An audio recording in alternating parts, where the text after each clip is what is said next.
न्यायाधीश कैसे बने पागल बाबा। मथुरा, जिसे श्री कृष्ण की जन्मभूमि कहा जाता है, यहाँ कण कण में भगवान श्री कृष्ण वास है और इस भूमि पर अनगिनत मंदिर स्थापित हैं।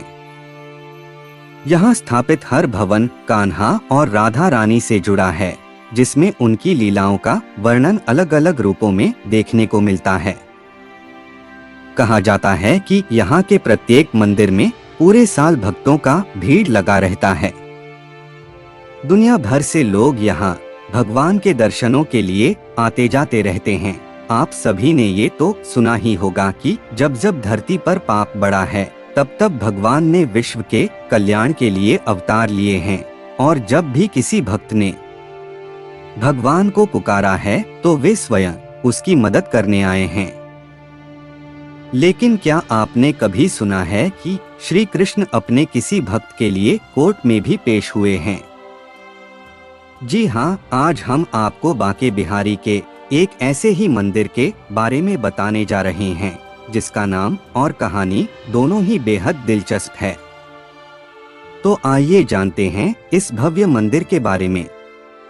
श्री कृष्ण से जुड़ा ये मंदिर पागल बाबा के नाम से प्रसिद्ध है, जो उनके एक भक्त को समर्पित है। आपको बता दें कि पागल बाबा मंदिर वृंदावन में स्थित है। इसके बारे में एक कथा प्रचलित है, जिसके अनुसार एक गरीब ब्राह्मण जो श्री कृष्ण का बहुत बड़ा भक्त था, वो पूरा दिन ठाकुर जी का नाम जपता रहता था। उसके पास जितना भी धन होता, या यूं कहें कि जितना भी रूखा सूखा उसे खाने को मिलता, वे उसे भगवान की मर्जी समझकर खुशी खुशी जीवन व्यतीत करता। एक बार उसे कुछ पैसों की जरूरत पड़ी तो वो किसी साहूकार से पैसे लेने गया। साहूकार ने पैसे देते हुए कहा कि उसे जल्द ही पैसे लौटाने होंगे। उसकी बात मानकर वो पैसे लेकर घर आ गया। वे ब्राह्मण हर महीने किश्त के हिसाब से साहूकार के पैसे लौटा रहा था। आखिरी किश्त के थोड़े दिन पहले ही साहूकार ने पैसे न लौटाने का समन पत्र उसके घर भिजवा दिया। ये देखकर ब्राह्मण बहुत परेशान हुआ और वो साहूकार से विनती करने लगा, लेकिन साहूकार नहीं माना। कोर्ट में जाकर भी ब्राह्मण ने जज से यही बोला कि एक किश्त के अलावा मैंने सारा कर्ज चुकाया है। ये साहूकार झूठ बोल रहा है। ये सब सुनकर साहूकार ने ब्राह्मण से कहा, कोई गवाह है जिसके सामने तुमने साहूकार को धन लौटाया है? इतना सुनकर वो सोच में डूब गया कि ये तो मैंने सोचा ही नहीं कि जब मैंने साहूकार को पैसे वापस लौटाए तब उसके अलावा तो किसी ने मुझे पैसे देते हुए देखा ही नहीं। उसने इस बारे में बहुत सोचा और अंत में अपने भगवान को याद करते हुए उसने बांके बिहारी का नाम लिया। ये सुनकर पहले तो जज हैरान हुआ, लेकिन बाद में उसने उनका पता मांगा। ब्राह्मण के कहने पर एक नोटिस बांके बिहारी के मंदिर में भिजवाया गया। पेशी की अगली तारीख पर एक बूढ़ा आदमी कोर्ट में पेश हुआ और ब्राह्मण की तरफ से गवाही देते हुए बोला कि जब ब्राह्मण साहूकार के पैसे लौटाता था तब मैं उसके साथ होता था।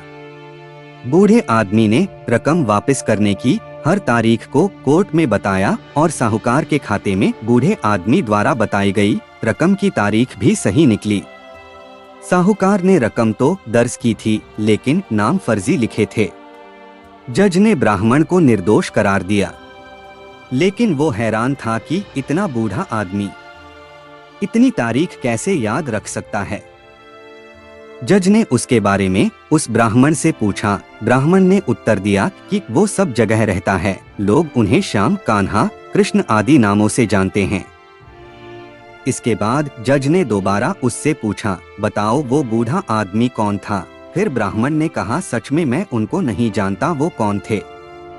जज को इस बात की बड़ी हैरानी हुई। उसके मन में सवाल पर सवाल आ रहे थे कि आखिर वो आदमी था कौन। इसी पहेली को सुलझाने वो अगले दिन बांके बिहारी के मंदिर में पहुंच गया। वो जानना चाहता था कि आखिर कल जो कोर्ट में आया था वो कौन है। मंदिर के पुजारी से जज ने जब बात की तो उन्होंने बताया कि जो भी चिट्ठी पत्र यहाँ आता है उसे भगवान के आगे रख दिया जाता है। जज ने उससे बूढ़े आदमी के बारे में भी पूछा, लेकिन पुजारी ने कहा, ऐसा कोई भी आदमी यहाँ नहीं रहता है। यह सब बातें सुनने के बाद जज समझ ही गया कि वो साक्षात श्री कृष्ण ही कोर्ट में पेश हुए थे। इस घटना के बाद जज इतना हक्का बक्का रह गया कि उसने अपने पद से इस्तीफा दे दिया और यहाँ तक कि उसने अपना घर परिवार तक छोड़ दिया और फकीर बन गया। मान्यता के अनुसार बहुत सालों बाद वो जज पागल बाबा के नाम से वृंदावन वापस आया और उसने बांके बिहारी के मंदिर का निर्माण करवाया। तब से ये मंदिर पागल बाबा के नाम से प्रसिद्ध हुआ। इस मंदिर के बारे में एक और मान्यता यह भी है कि जब जज को पता लगा कि उसके सामने साक्षात श्री कृष्ण कोर्ट में पेश हुए थे, तब वो सब कुछ छोड़ बांके बिहारी को ढूंढने लगा। इस बात ने उसे पागल सा कर दिया था। इसके बाद जब भी कभी किसी भंडारे में जाता, वहां से पत्तलों की जूठन उठाता, उसमें से आधा जूठन ठाकुर जी को अर्पित करता और आधा खुद खाता। उसे ऐसा करते देखकर लोग उसके खिलाफ हो गए और लोगों ने उसे मारना पीटना शुरू कर दिया, लेकिन वो नहीं सुधरा, जूठन बटोर कर खाता और भगवान को खिलाता रहता। उससे परेशान होकर लोगों ने एक बार उसके खिलाफ योजना बनाई, जिसके अनुसार लोगों ने भंडारे में अपनी पत्तलों में कुछ न छोड़ा ताकि ये पागल ठाकुर जी को जूठन न खिला सके। उसने फिर भी सभी पत्तलों को पोंछ कर एक निवाला इकट्ठा किया और अपने मुख में डाल लिया, पर आज वो ठाकुर को खिलाना तो भूल ही गया। लेकिन जैसे ही उसे इस बात का ख्याल आया कि उसने बिना भोग लगाए ही वो निवाला मुख में रखा है, तब उसने वो निवाला अंदर न किया कि अगर पहले मैं खा लूंगा तो ठाकुर का अपमान हो जाएगा और अगर थूका तो अन्न का अपमान होगा। अब वो निवाला मुंह में लेकर ठाकुर जी के चरणों का ध्यान लगा रहा था, तभी अचानक से बाल गोपाल एक सुंदर से बालक के रूप में पागल जज के पास आए और बोला, क्यों जज साहब, आज मेरा भोजन कहाँ है?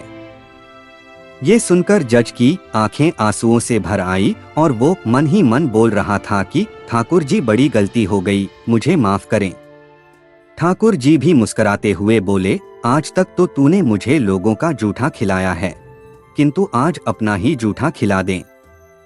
जज की आंखों से अश्रु रुकने का नाम नहीं ले रहे थे। रोते रोते वो बालगोपाल के चरणों में गिर पड़ा और वहीं उसने अपने प्राण त्याग दिए। आज भी उस जज को समर्पित पागल बाबा नाम का विशाल मंदिर वृंदावन में स्थित है। कहा जाता है कि यहाँ से कोई भी भक्त खाली हाथ नहीं जाता। यहाँ भक्तों की हर मनोकामना पागल बाबा और कान्हा जरूर सुनते हैं। पागल बाबा का ये आश्रम बहुत ही चमत्कारिक है। यहाँ आने वाले भक्तों को सकारात्मकता का अनुभव होता है।